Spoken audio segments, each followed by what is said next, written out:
Boas-vindas a esta análise! Hoje a gente vai pular direto para dentro de uma teoria massiva que tenta amarrar absolutamente tudo. Geometria galáctica, mudanças climáticas em outros planetas e um mistério matemático da antiga Suméria. É, literalmente uma jornada que vai dos confins do espaço sideral até aquelas tabuletas de argila milenares. Tudo isso para investigar se o próprio tempo e o espaço não seriam, na verdade, uma gigantesca engrenagem cósmica. Então a premissa central dessa investigação levanta uma questão fascinante. Será que a viagem do nosso sistema solar através da galáxia funciona como um gatilho para mudanças físicas e biológicas super profundas? A ideia aqui é que a gente não está só boiando sem rumo no espaço.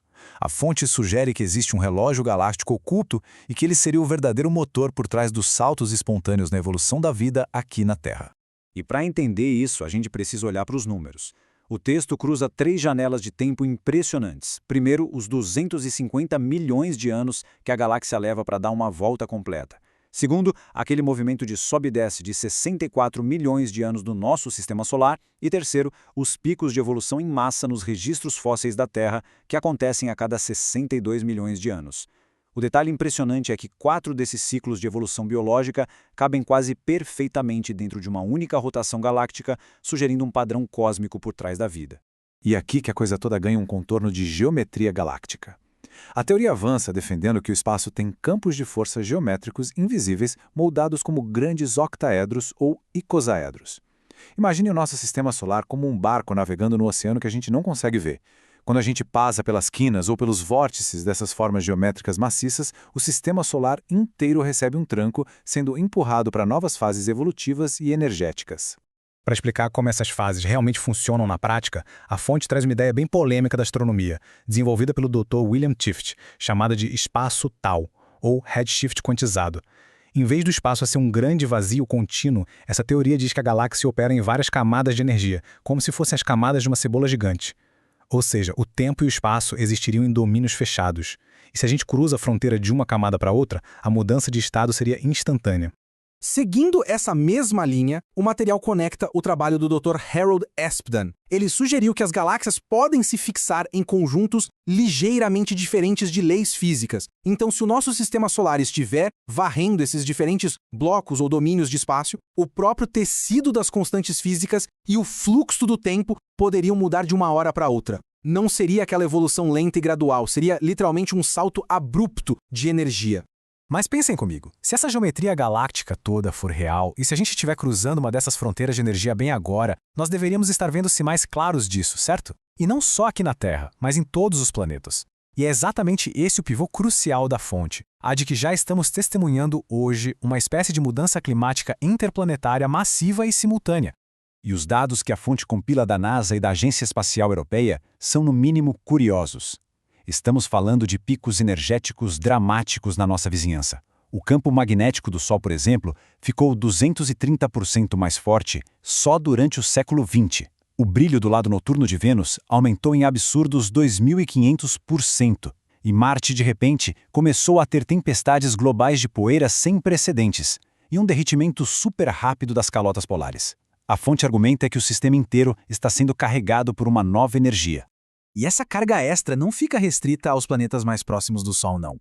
Indo lá para os confins do nosso sistema, a gente vê Júpiter formando tempestades novas, que geram aumentos de temperatura gigantescos, o equador de Saturno emitindo raio-x de forma massiva e repentina, e Urano, que antes era uma bola lisa e monótona, agora está cheio de novas nuvens super brilhantes. Ah, e a luminosidade de Netuno simplesmente disparou em 40%. É muita mudança drástica rolando no espaço de tempo muito curto.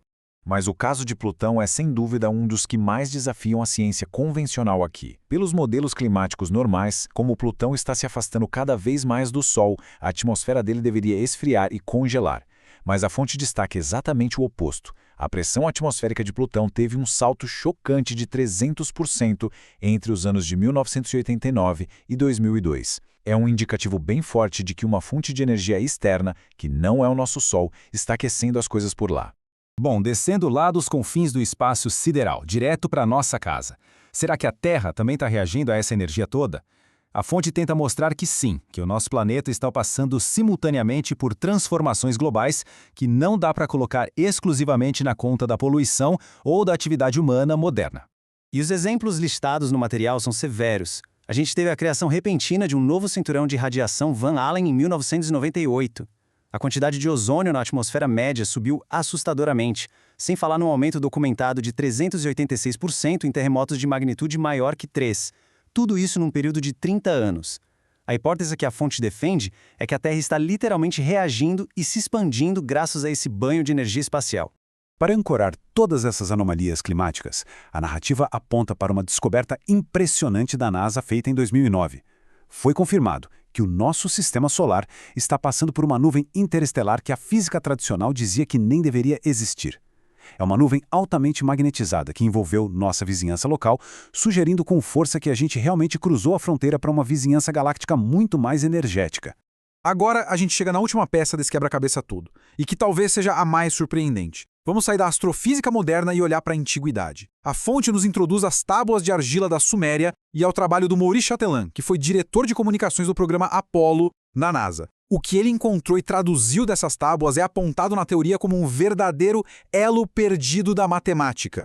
A gente precisa parar um segundo e olhar para esse número gigantesco que encontraram gravado numa tábua de argila de 3.000 anos na cidade de Nínive, 195 trilhões, 955 bilhões e 200 milhões. É um número de 15 dígitos que deixou especialistas travados por muito tempo. Fica um mistério. Por que uma civilização antiga, teoricamente sem nenhum telescópio moderno, precisaria de um número tão incompreensivelmente grande nos seus registros?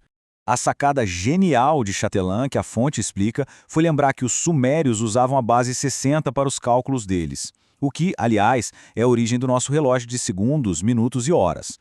Quando ele tratou esse número massivo como segundos e foi convertendo, o resultado foi cravadinho, uma janela de tempo exata de 2.268 milhões de dias.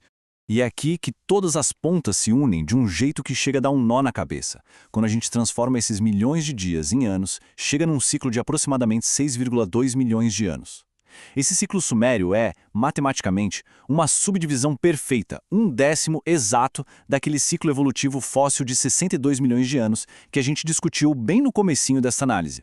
É como se 10 desses ciclos sumérios correspondessem perfeitamente aos saltos biológicos encontrados aqui na Terra. E a maravilha matemática não para nos fósseis. É incrível pensar na capacidade que essa cultura tinha de rastrear o tempo cósmico. Essa janela de tempo suméria se divide com uma precisão absoluta em 240 ciclos da chamada precessão dos equinócios da Terra, que leva cerca de 26.000 anos cada. A harmonia entre as antigas tábuas e a astronomia é simplesmente chocante. A partir dessa precisão milimétrica, Chatelain chegou à conclusão de que esse número não tinha nada de aleatório. Na verdade, ele o batizou de a grande constante do sistema solar. Ele percebeu que aquele número imenso era um múltiplo exato do período de órbita e revolução de cada um dos planetas. E mais, batia até nas casas decimais com as tabelas astronômicas mais modernas e rigorosas do mundo atual. Para deixar o nível de exatidão ainda mais claro, a fonte traz uma alegação de cair o queixo. A de que essa civilização calculou até mesmo o período orbital de Plutão. Assumindo a mínima margem de erro nos nossos cálculos modernos para o ano de Plutão, a constante de Nínive resulta em exatamente 25.000 voltas completas desse planeta anão ao redor do Sol. A implicação é que os sumérios, de alguma forma, tinham uma equação mestre galáctica que unificava todos os ciclos celestes em uma coisa só. E tudo isso deixa a gente com um mistério e tanto flutuando no ar. Pensem bem, se existe mesmo um ciclo mestre milenar tão bem calculado assim, e se ele aponta que estamos, neste exato momento, entrando num novo domínio de energia que está bagunçando o clima de todo o sistema solar, o que isso significa para nós? Será que a própria humanidade está na beira de um salto, de uma transformação biológica e consciente completamente nova? É sem dúvida um pensamento incrivelmente provocador. E com ele, nós encerramos a nossa análise de hoje.